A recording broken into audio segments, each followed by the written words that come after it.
Good evening, I'm your host, Jack Remington, the Jack Remington Political Analyst channel. Today's videos is some general topics. We're trying to get shorter videos. I want to talk about the NBC article that is so poorly written. And of course, NBC's in the tank with the Democrat Party or the Marxist Communist Socialist Party of America. So let me get started without further ado. The article is titled, quote, "The bipartisan border deal would not allow 5,000 illegal crossings per day despite what Trump says." So right away they're already saying Trump is wrong and he shouldn't run his mouth, okay? They've been saying that since him and his wife went down the escalator June 15th of 2015 to announce his presidency. They turn on him right that very day and they're not going to let up.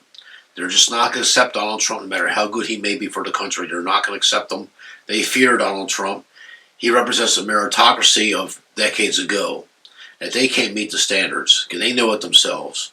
The subtitle says, quote, "What's become a popular talking point among conservative Republicans opposed to an emerging immigration bill is incorrect. Here's what it would do." End of quote. Before I get into the article, this thing supposedly has been in the works for almost 9 months, and the Senate Majority Leader, Chuck Schumer, has been sitting on it, and they've been tinkering with it here and tinkering with it there. They knew that they were going to try to impeach that Secretary of Homeland Security, that piece of crap, Mayorkas, who should have been put in jail. Things have been leaking out, and they wait till the weekend to leak it out this past weekend. And you know what that means when they got to keep delaying and delaying. They're going to put it over the weekend. There's something there they want to schmooze over the American people one more time. So let me get to the article. It's by Julie Triskin. She's another socialist, communist, Marxist activist disguised as a journalist. Former President Donald Trump, House Speaker Mike Johnson, and other right-wing Republicans say they oppose a bipartisan immigration bill because it would allow 5,000 migrants to illegally cross the southern border every day. Quote, "It is illegal to cross our border, but apparently we're concocting some sort of a deal to allow the president to shut down our border after 5,000 people break the law," Speaker Johnson, he's a Republican from Louisiana, said last month before the text had been released. Why is it 5,000? If you add that up, there would be 1 million more illegals in our country every year before we take remedial measures. It's madness. We shouldn't be asking what kind of enforcement authority kicks in at 5,000 illegal crossings a day, because the number should be 0, to which I agree. Trump made a similar claim to reporters, quote, "That's a terrible bill. 5,000 a day? That's a lot. That's like record-setting stuff." End of quote. But that's not what the bipartisan deal released February 4th would do. Here's what we do know. The headline says, quote, "Migrants will not just be released to the U.S., end of quote. Migrants will not be allowed to just cross the border illegal under the new bill. It would end the practice of catch and release in which the Border Patrol agents release migrants to the U.S. while they await immigration hearings. Instead, migrants who try to cross the border illegally would be detained immediately with their asylum claims decided while they were in detention. People would be removed immediately within 15 days if they failed their asylum claim interviews. The bill does provide exceptions from detention for unaccompanied minors and families even if they cross the border illegally between ports of entry." I want to read this one more time because this is what they're trying to smooth over to the people here.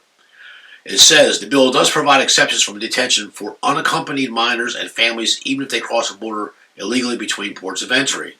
You understand that? Okay, that's almost all of them. That's 2/3 of them. And they're sending kids unaccompanied. They'd go pass right through, wouldn't they? So this bill does nothing, and NBC's wrong about writing this article the way you're writing it. Okay? Continued. "But those migrants would be placed under community supervision."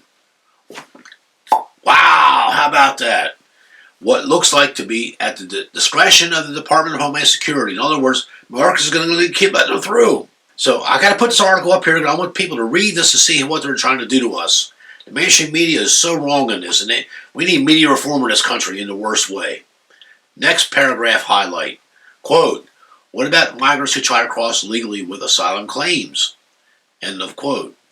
If the deal were to become law, migrants who come to the U.S. border at official ports of entry would be diverted to a new, quote, "removal authority program," end quote. I never heard of it. In which they would have 90 days to make their initial asylum interviews. Really? So they're going to get for 3 months, 3 meals in a cot, no problem. Hey, let's spin ourselves to oblivion. Why don't we do that? Those migrants would not be released into the interior of the U.S. either. They would be either detained or kept under government supervision. Bullshit. If they failed their initial asylum interviews, they would be removed immediately. Really? But migrants who passed the asylum interview would get to stay in the country for an additional 90 days until their asylum cases were decided. So we're looking at half a year. In the meantime, they would receive work authorizations while they await adjudication of their cases. If their cases succeed, they will qualify for a path to citizenship. Bullshit. Man, am I angry about this.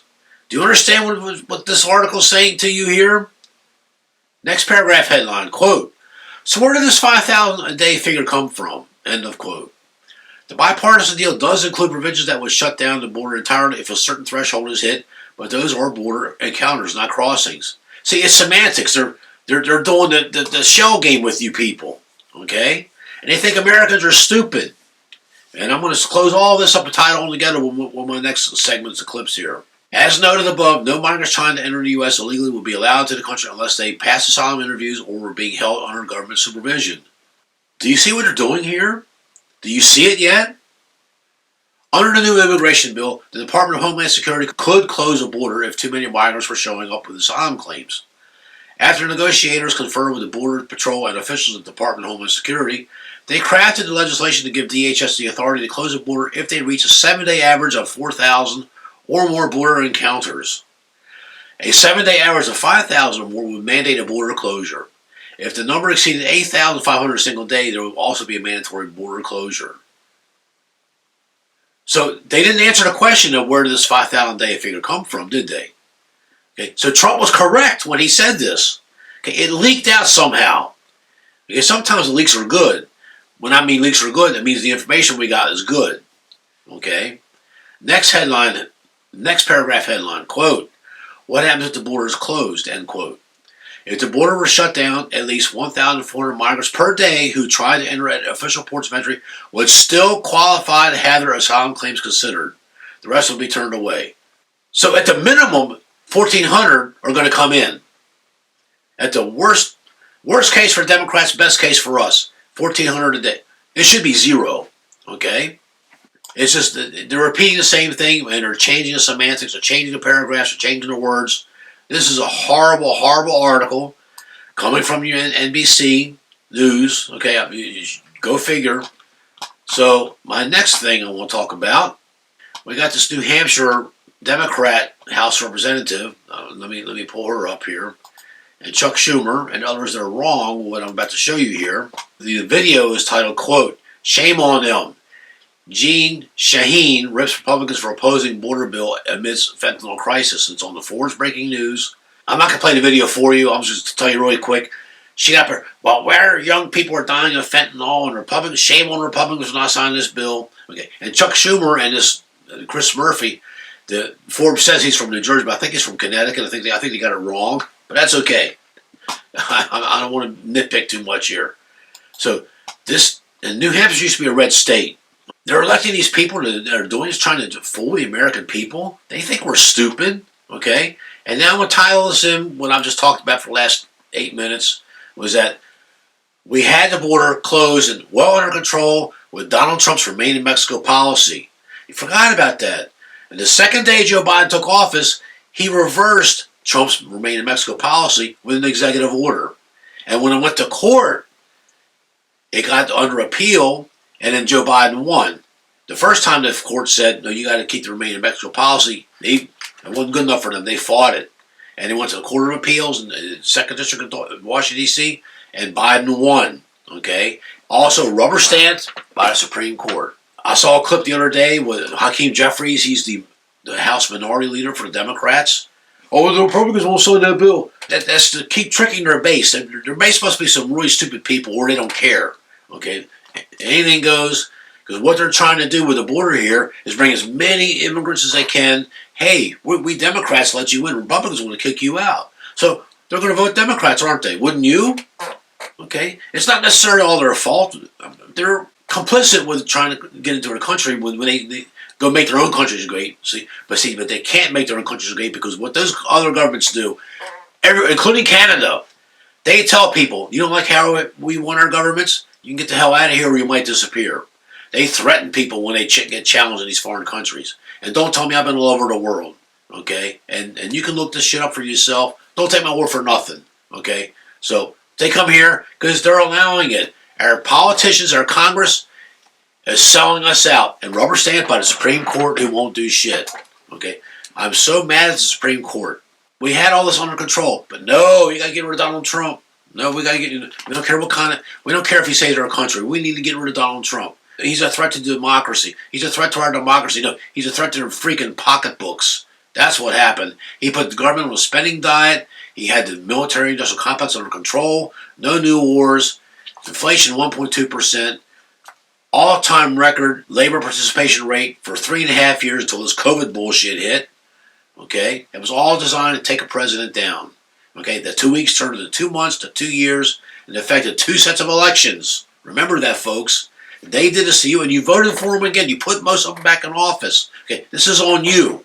Okay, if this trajectory keeps going the way it's going, okay, the Democrats are going to win out. If they can flip Texas, which they're working on doing, all these migrants coming in there, okay, and now Jerry Nadler from New York, that fat piece of crap. Well, we don't want the illegals voting in our federal elections. We want them voting in our local elections. Well, gee. What's the first step to getting them to vote in all our elections is get them to start at the local level. I'm telling you, if we don't do something about this, okay, we're going to lose the country, and it's going to be less than 10 years from now. I'm Jack Remington. Stay tuned for the next video. Thank you.